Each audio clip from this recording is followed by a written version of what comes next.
नमस्कार,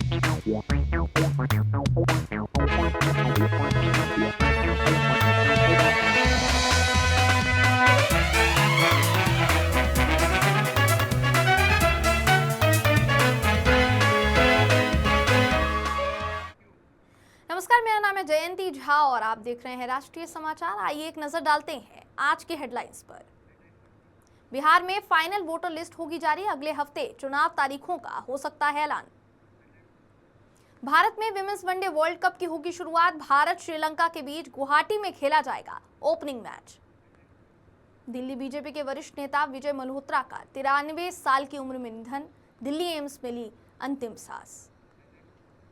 ऑपरेशन सिंदूर पर मोदी के बयान से बौखलाया पाकिस्तान, बोला मोदी बातचीत का रास्ता खत्म कर रहे हैं। कतर के आगे झुका इजराइल, ट्रंप के फोन के बाद दोहा हमले के लिए कतर से मांगी माफी। अब खबरें विस्तार से।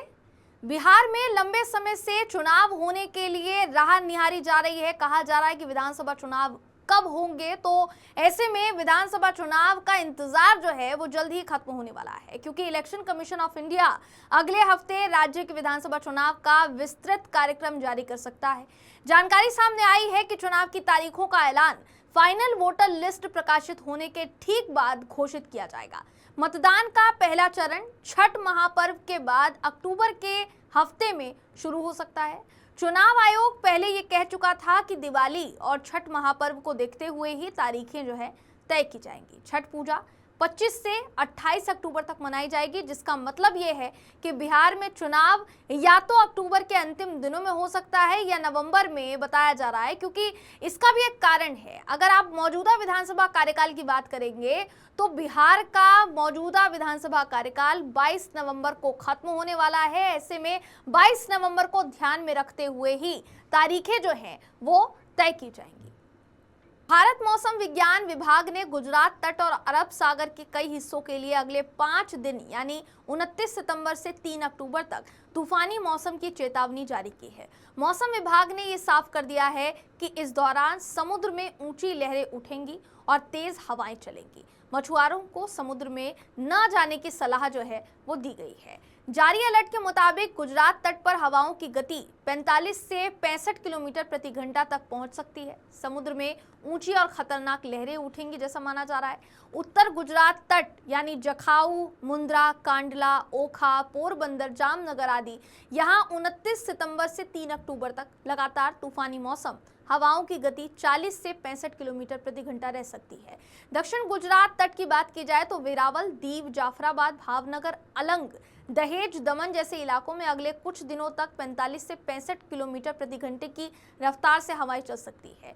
मौसम विभाग ने मछुआरों को समुद्र में न जाने की सख्त सलाह दी है। अगले 5 दिन गुजरात तट और अरब सागर के लिए बेहद मुश्किल रहने वाले हैं। प्रशासन ने मछुआरों और तटीय इलाकों के लोगों से सावधानी बरतने की अपील की है। अक्टूबर का आगाज होने वाला है, मगर मानसून अभी भी कोहराम मचा रहा है। गुजरात में कई हिस्सों में तेज हवाओं के साथ भारी बारिश हुई। इससे वलसाड़ और नवसारी जिलों में कई घरों को नुकसान पहुंचा है। द्वारका में कल्याणपुर को पोरबंदर से जोड़ने वाला स्टेट हाईवे भी डूब गया। कल्याणपुर के पास एक कार पानी में बह गई। वडोदरा में गरबा पंडाल ढह गए। जहां गुजरात में तबाही का मंजर नजर आया, तो वहीं दूसरी तरफ महाराष्ट्र का मराठवाड़ा भी बाढ़ प्रभावित रहा। मराठवाड़ा क्षेत्र के 8 जिलों में 3050 गांव बाढ़ से प्रभावित हैं। जून से लेकर अगर आप बात करेंगे अभी सितंबर तक, तो जो बारिश शुरू हुई अब तक इस बारिश ने 104 लोगों की जान ली है। नांदेड़ में सबसे ज्यादा यानी 28 लोगों की मौत हुई है। इसके अलावा संभाजी नगर, बीड़, हिंगोली, जालना, धाराशिव, परभणी और लातूर में लोगों की जान गई है। बारिश और बाढ़ के कारण देखते हुए महाराष्ट्र बोर्ड ने 12वीं क्लास के एग्जाम फॉर्म भरने की तारीख को 30 सितंबर से बढ़ाकर 20 अक्टूबर कर दिया है।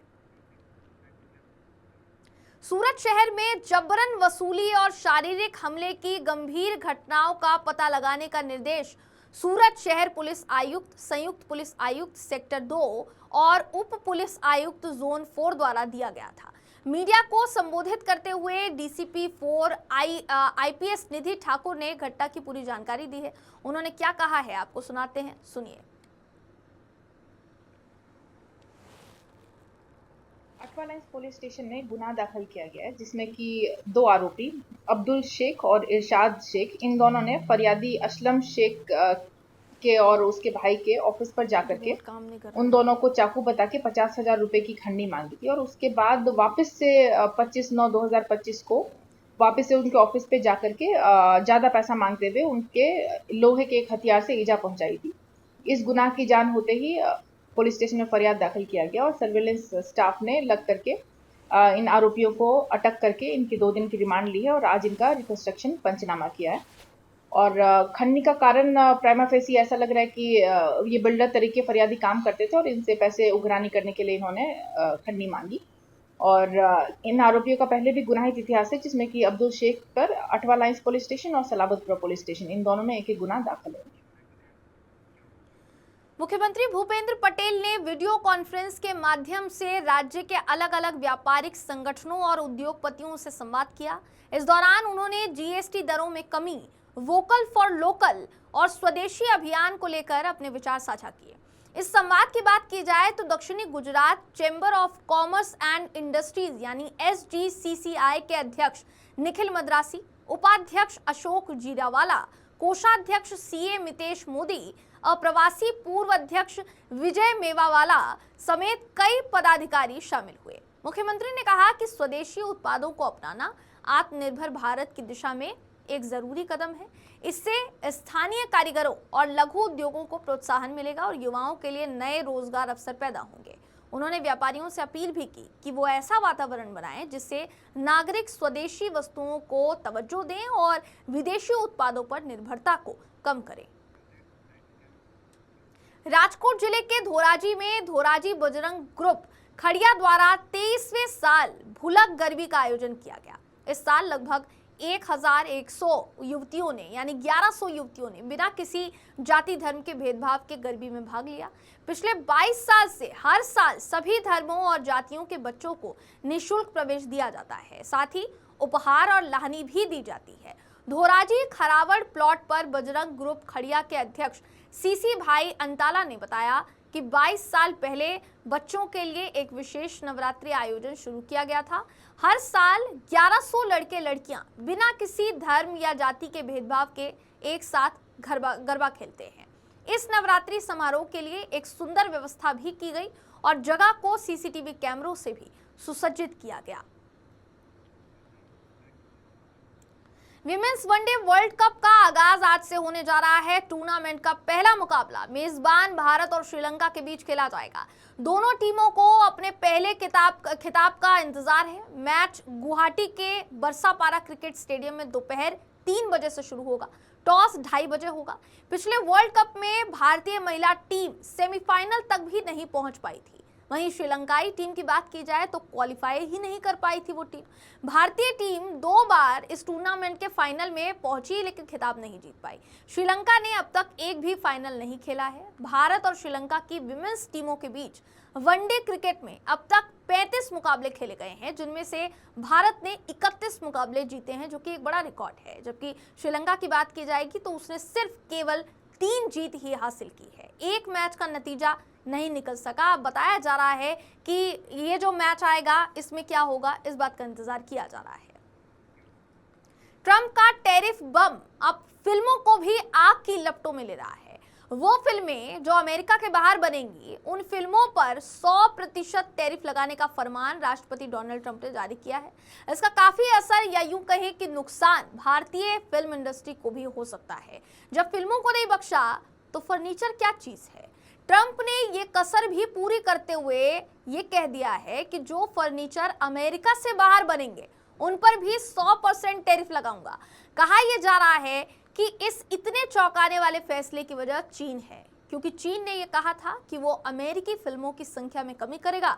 यही कारण था कि बदला निकालने के लिए अमेरिका ने चीन की तरफ की वस्तुओं पर 125% टैरिफ लगा दिया था। हालांकि अब ट्रंप का यह नया फरमान फिर से ट्रंप को आलोचना का शिकार बना रहा है। पीएम मोदी का एक बयान पाकिस्तान की बौखलाहट का बड़ा कारण बन गया है। पाक रक्षा मंत्री ख्वाजा आसिफ ने पीएम मोदी पर राजनीति बचाने के लिए बातचीत का रास्ता खत्म करने का आरोप लगाया है।